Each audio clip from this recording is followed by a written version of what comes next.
शौनक जी मुख्य श्रोता के रूप में विराजमान हैं। सूत जी प्रश्नों का उत्तर दे रहे हैं। सूत जी बहुत बड़े विद्वान संत थे, ज्ञानी थे, बुद्धिमान थे। किसी भी ज्ञानी को बुद्धिमान होना आवश्यक है और विवेकवान होना भी आवश्यक है।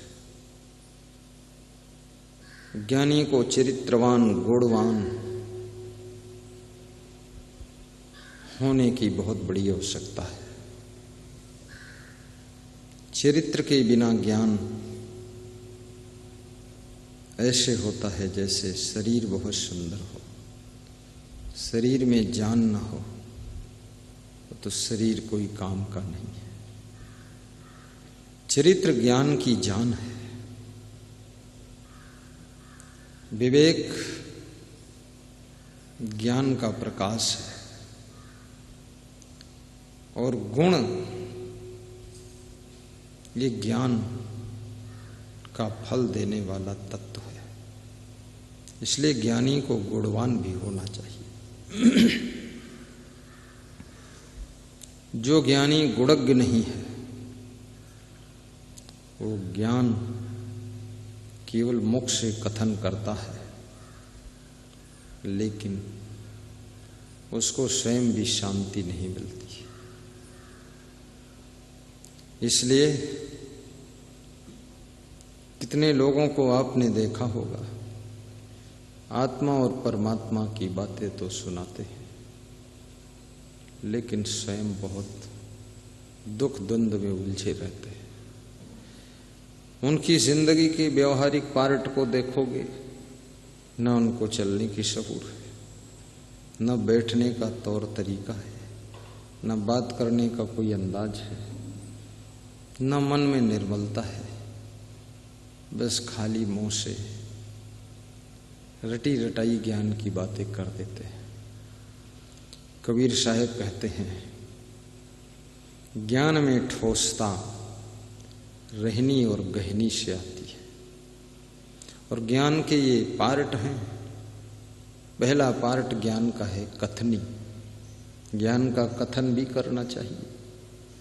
दूसरा पार्ट है करनी, ज्ञान के अनुसार करना भी चाहिए। तीसरा पार्ट है रहनी, ज्ञान के अनुसार रहना भी चाहिए। चौथा पार्ट है गहनी, उस ज्ञान को अपने जीवन में, कर्मों में, स्वभाव में, चरित्र में, व्यवहार में, सोने जागने में, बैठने उठने में, XYZ सुबह से लेकर शाम तक की एक्टिविटी के बीच में उस ज्ञान को ग्रहण भी करना चाहिए, ज्ञान का प्रयोग करना चाहिए। उसे गहनी कहते हैं। ज्ञान को गह लेना, गह लेने का मतलब है ग्रहण कर लेना। ग्रहण का मतलब होता है जैसे भोजन बनाया गया, आपने खुद बनाया है खीर पूड़ी, लेकिन आपने खाया नहीं, तो आपको ताकत नहीं देगा। इसलिए ग्रहण भी कीजिए। लोग कहते हैं ना, चलिए भक्तों भोजन प्रसाद ग्रहण करो। बन तो गया है, खुशबू फैल गई है, सब समझ गए, बन गया, रसोई तैयार है, घंटी बज गई है, पर भी ग्रहण नहीं हुआ है। वो ग्रहण नहीं है चंद्र ग्रहण, सूर्य ग्रहण वाला ग्रहण नहीं। ये ग्रहण का मतलब है प्रयोग कर लेगा। तो ज्ञान जब ग्रहण होता है तो आपके ऊपर किसी प्रकार के टेढ़े ग्रह भी आपका नुकसान नहीं कर पाते। जब तक ज्ञान ग्रहण नहीं होता है तब तक सभी ग्रह आपके टेढ़े ही ग्रह रहते हैं। और ज्ञान को ग्रहण कर लिया तो कोई पंडित और ज्योतिषी भी आपको कुछ भी नहीं पढ़ाएगा। राजस्थान में ग्राम मरायता में मैं गया था। डिस्ट्रिक्ट झालावाड़ में एक गांव है। सबसे पहले मैं उसी गांव में गया था, 30 वर्ष पहले की बात है। उसके बाद कई साल तो हर साल गया, अब 2-4 साल बाद जाता हूँ, क्योंकि लंबा कार्यक्रम चलता है, समय नहीं मिलता है। पर श्रद्धा वहाँ के भक्तों की है। श्री माधवलाल गुजर, प्रभुलाल गुजर, मदन गुजर,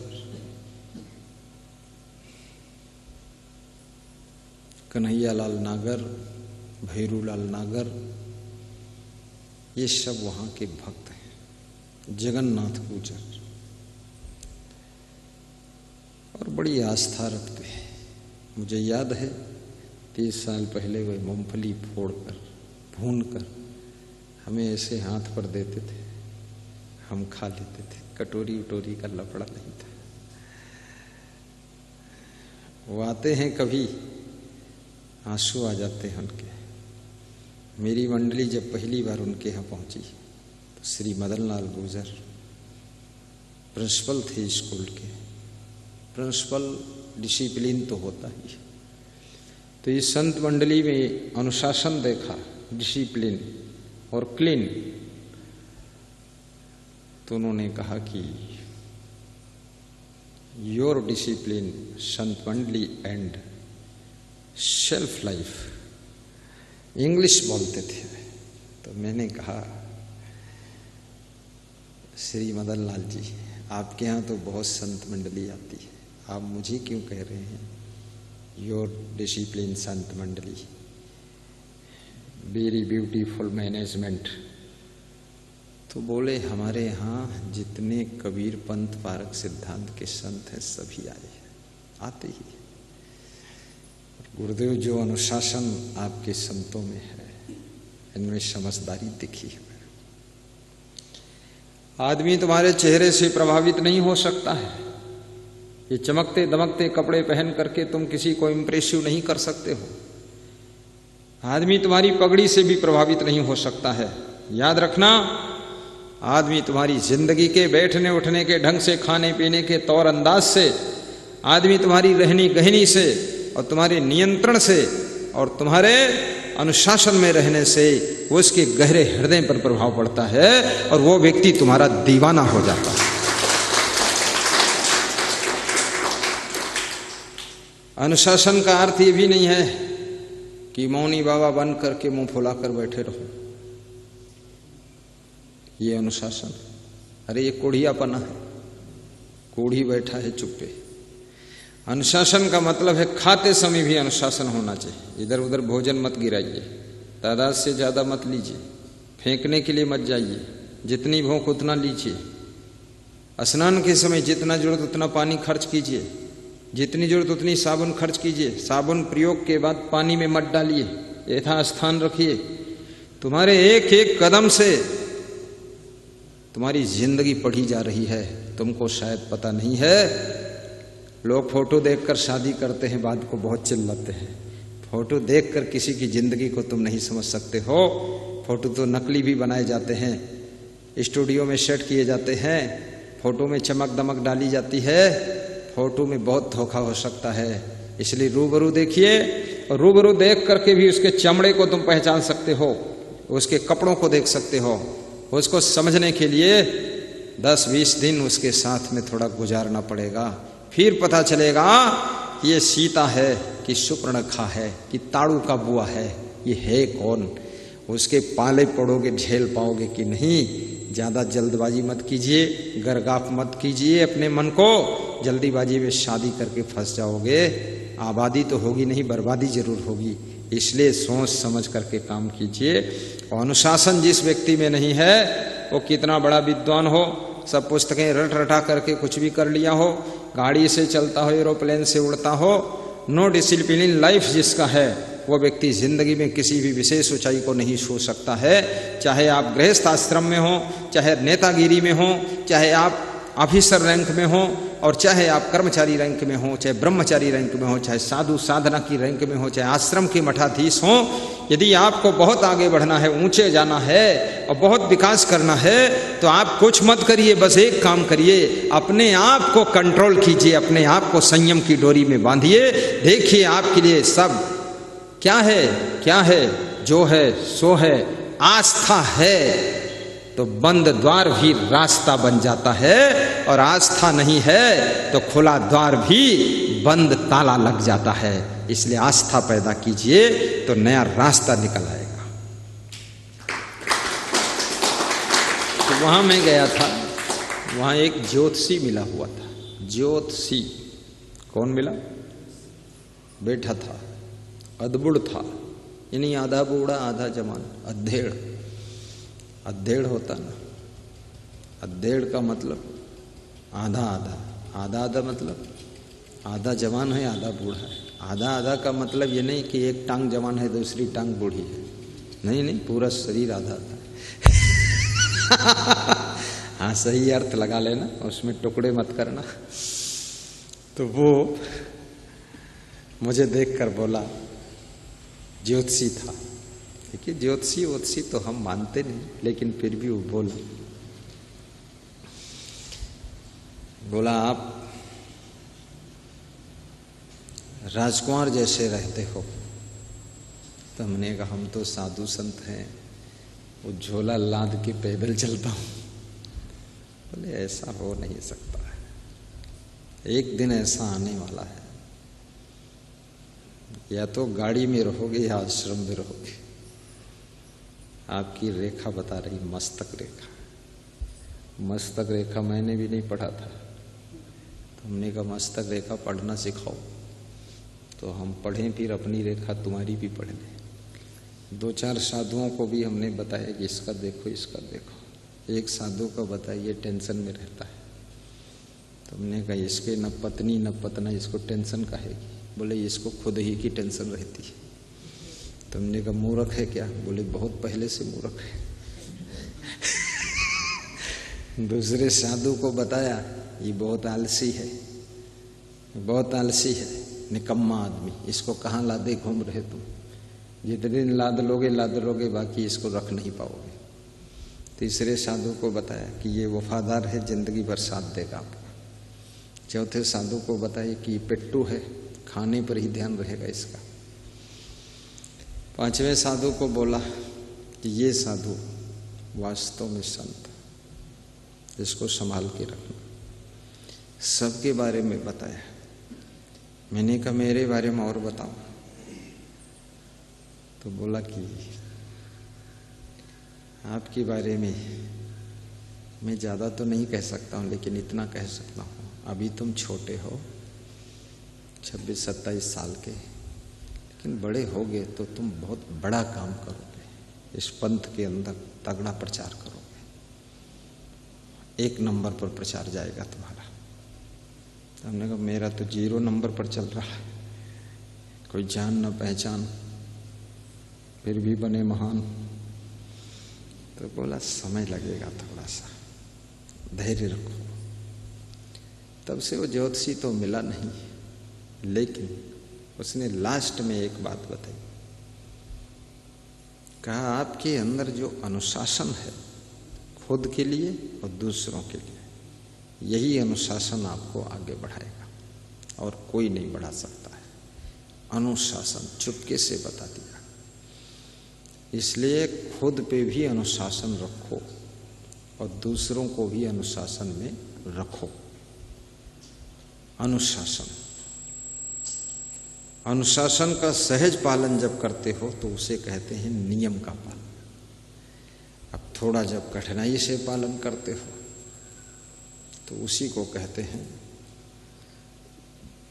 कि अब इनके ऊपर जो है दूसरे लोग इनसे नियम पालन करवा रहे हैं। कोई दूसरा व्यक्ति आपसे नियम पालन करवाए तो समझ लेना तुम बहुत कमजोर आदमी हो। और सेल्फ डिसिप्लिन और सेल्फ रूल्स आप पालन कर रहे हो तो समझ लेना तुम बहुत ताकतवर व्यक्ति हो। ताकत कहीं अलग से नहीं बनती है। शरीर की ताकत से कोई काम नहीं चलता है ज़्यादा। ऐसे शरीर भी ताकतवर होना चाहिए, शरीर भी बहुत लचपचा नहीं रखना चाहिए, कमज़ोर। शरीर को भी मजबूत रखना चाहिए ताकि कुछ कठिन श्रम भी कर सको। लेकिन असली ताकत है अपने आप को बस में रखना, अपने आप को बस में रखना। मन को बस में रखो, वाणी को बस में रखो, स्वभाव को बस में रखो, चरित्र को बस में रखो, कर्मों को बस में रखो।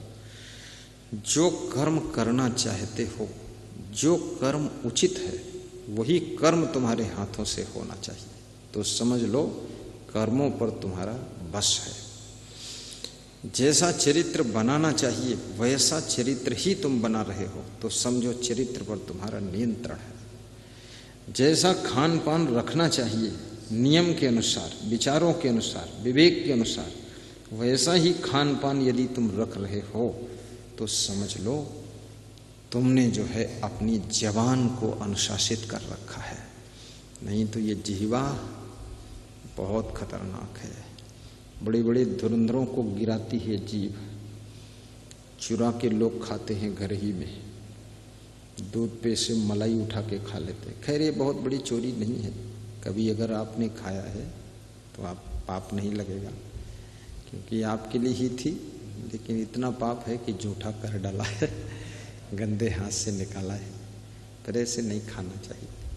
और महिलाओं को कभी कभी अपने बच्चों को भी मलाई खिला देना चाहिए, बेचारे ललचाते रहते हैं। मथानी चल रही है, लालची दास बैठे लार टपका रहे, दे दो इनको मूर्ख लोगों को।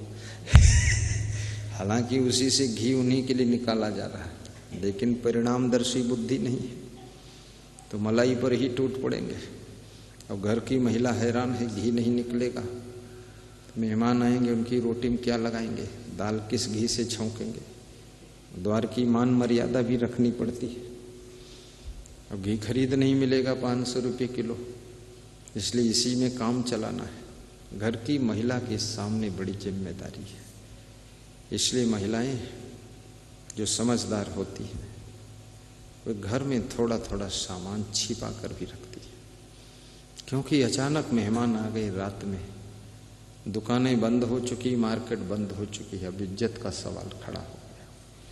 इसलिए महिलाओं को कभी भी ज़्यादा दबाना नहीं चाहिए, और सामान कुछ मंगाएं तो ले आना चाहिए।